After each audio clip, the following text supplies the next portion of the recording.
You're listening to JFI Radio Live. Here's the latest training and learning news from around the globe.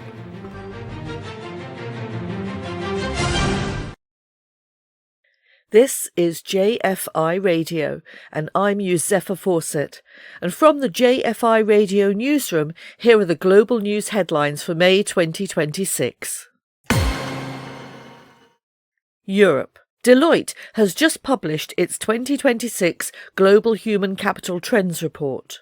9,000 leaders across 89 countries took part, and the report highlighted that 1 in 3 workers absorb 15 or more major workplace changes in a single year. Deloitte calls it change exhaustion, and yet only 7% of leaders believe they're managing that pace effectively. The report is called From Tensions to Tipping Points. From Asia Pacific. Singapore hosted HR Tech Asia 2026 earlier this month. The question running through the whole conference is, when artificial intelligence is making decisions about people, who is accountable? As automation moves deeper into hiring and performance management, accountability is fast becoming the defining challenge for the profession, and that's a conversation the industry can't afford to keep deferring. From the Americas. Randstad's Work Monitor, now in its 23rd year, surveyed over 26,000 workers and 1,200 employers across 35 markets.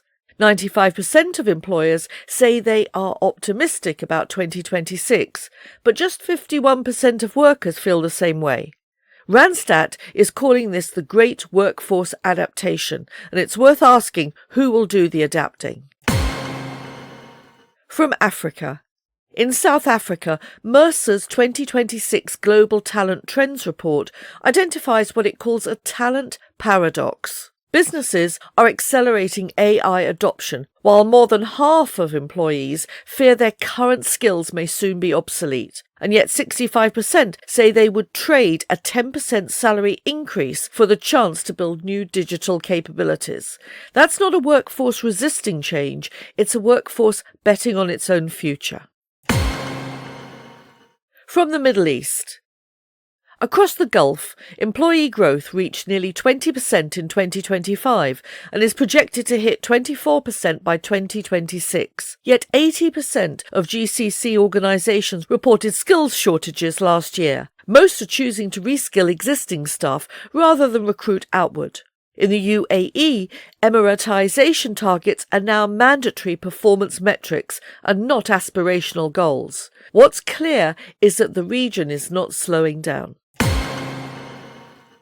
And finally, from Central and South Asia. India's Skills Report 2026 brings some genuinely good news.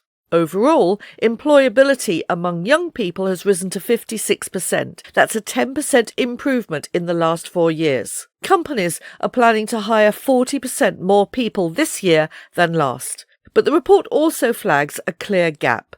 40% of skills currently held by India's workforce are expected to shift or become obsolete by 2030. The message is straightforward. The pipeline is growing, however, the work that's keeping it relevant has barely begun.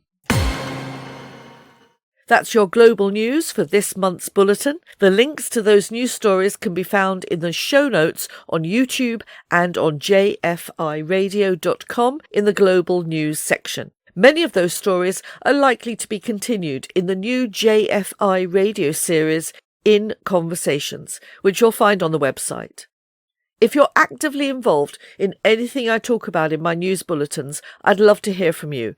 Just email me at studio@jfiradio.com.